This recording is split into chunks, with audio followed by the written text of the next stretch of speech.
สวัสดีค่ะสวัสดีทุกคนด้วยนะคะวันนี้มาพบกับเอิญนะคะในเกมเอ่ออะไรนะอะไรเนี่ยทำไมชอบพูดอะไรนะว่าช่างมันเถอะตานิวันเล่โอ๊ยทำไมจำไม่ได้ทุกวันเลยก็พาร์ทที่แล้วนะคะเอิญตัดไปแบบไอ้นั่นจริงๆด้วยนะคะแล้วก็พาร์ทนี้เหมือนกันนะคะโอเคพาร์ทนี้น่าจะเหมือนกันนะคะก็ต่อจากพาร์ทที่แล้วนะคะเอิญคิดว่าเขาบอกวันนี้ก็ว่าอากาศก็ไม่มีแสงแดดเลยแล้วก็พรุ่งนี้นะคะก็จะมีแสงแดดเฮ้ยเราไม่ได้ดูดวงนี่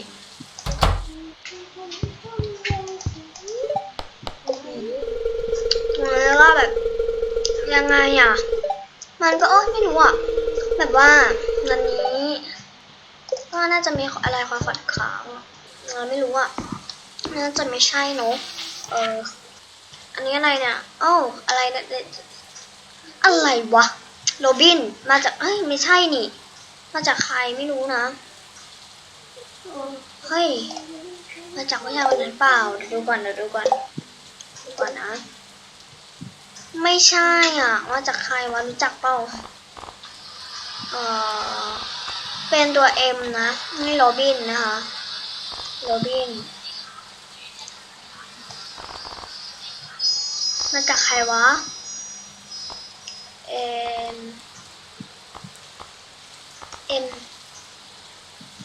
ไม่รู้ดิมาจากใครเอ้ยทำไมย่ามาขึ้นแถวนี้มาขึ้นทำทางเฮ้ยแต่เอาไปให้ช่างตีเหล็กเขาตีโอ้ยอะไรวะวันนี้เราคงไม่ต้องรดน้ำต้นไม้กันแล้วแหละเนาะถ้าพรุ่งนี้ฝนตกอีกก็คงจะแบบยังไง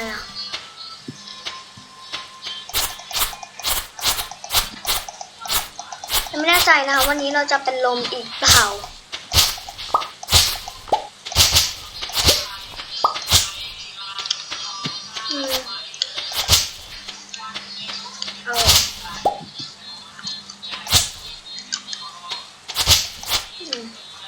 เราก็อยากได้ไม้ทำอะไรน่ะหรอเอาไปเดี๋ยวขอหาไอ้ที่เราจะไปให้ช่างตีเหล็กเขาตีดีกว่าเนาะจะหาอะไร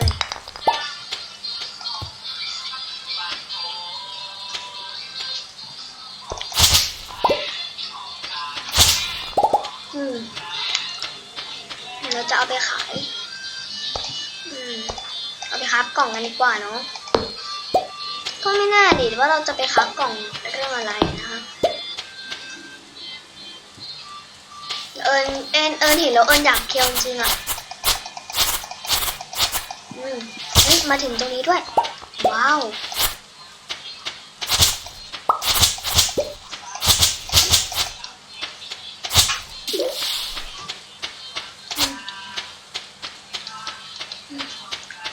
อันนี้เอิญไม่รู้ดิว่า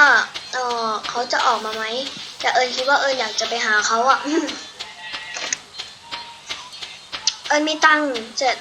771นะคะเอิญคิดว่าเอิญจะไปซื้อปุ๋ยจะไปซื้อปุ๋ย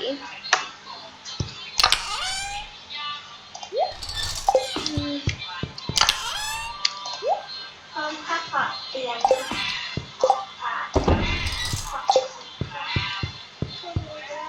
โอเคเสียงอะไรเสียงอะไรวะวันนี้ไม่รู้เอิญจะไม่รู้ไปเอาอะไรให้เขาดีคือแบบต้นไม้ที่แบบเป็นของขวัญชั้นดีมันไม่มีเลยนะคะขอร้องแบบไอตัวเมื่อกี้นะไม่มีเลยไม่มีเลยแล้วก็เป็นวันที่ฝนตกก็น่าจะไม่มีใครออกมาเดินเล่นเลยเนาะน่าจะเป็นส่วนน้อยน้อยมากผมก็ขอเพียงครับขอบคุณ อบเอ้ยไม่เจอดอกไม้เลยสักต้นหนึ่งอะแบบว่าแบบเหมือน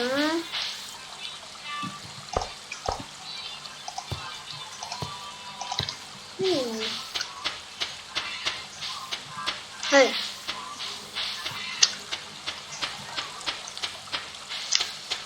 ขอดอกไม้บ้านนี้ได้ไหม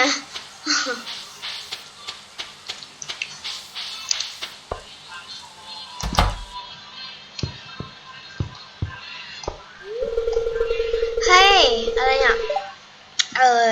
F from อะไรก็ไม่รู้นะคะ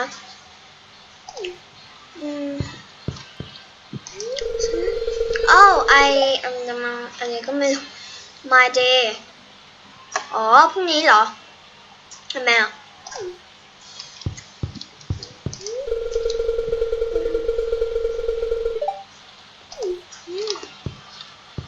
ช่างนายเถอะนะฉันขอไปดูโอ้โหแรงอ่ะโคตรแรงอ่ะ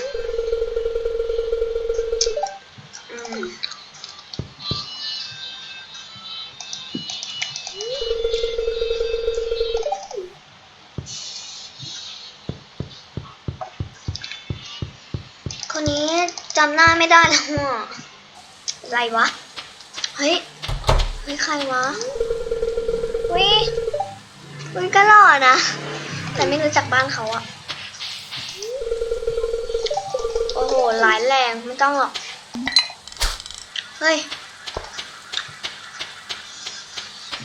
มันกลับบ้านด้วยกันฉันทำให้นายเสียเวลาหรือเปล่า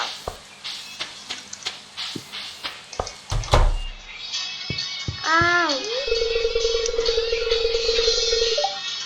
แฮปปี้อะไรเรารู้สึกแฮปปี้ใช่ไหม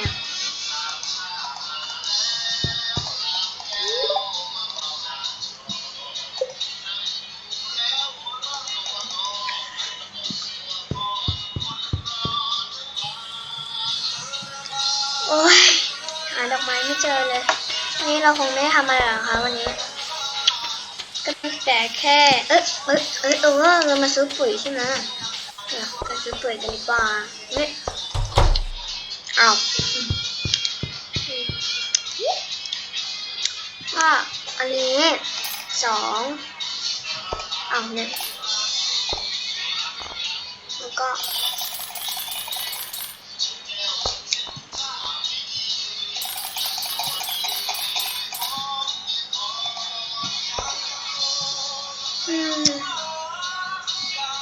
อันนี้คืออะไรอ่ะเมล็ดกะหล่ำดอกอันนึงละกันอันนี้คืออะไรอันนี้มันเป็นพื้นซื้อไปแล้วนะคะพื้นมันถึงได้เปลี่ยนสีอันนี้คืออะไรไม่รู้ซื้อไปเปลี่ยนผนังมั้งน่าใช่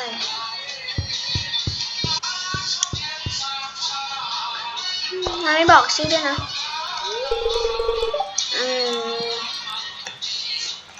ทำนี่ today อะ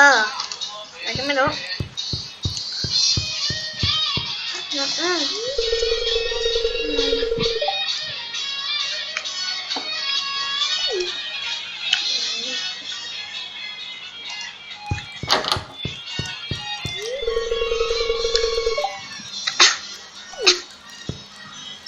เดินไปสิเธอฉันจะเดินเราเดินเหมือนคนธรรมดาก็ได้นะคะแค่กดสปีดให้เข้าไม่ได้นะคะเป็นที่ของเขาเรารู้จักสงวนตัวด้วยได้เฮ้ยไหนอะไรวะ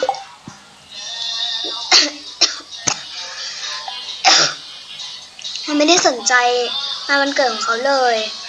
แล้วก็อันนี้เป็นพรุ่งนี้น่าจะมีอะไรสักอย่างไข่เหรออะไรคิดเกี่ยวกับไข่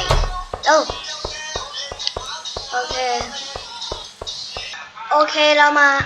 ลองใช้ตัวนี้ดูกันนะคะใช้ด้วยน่ารักโอเคอันนี้พัด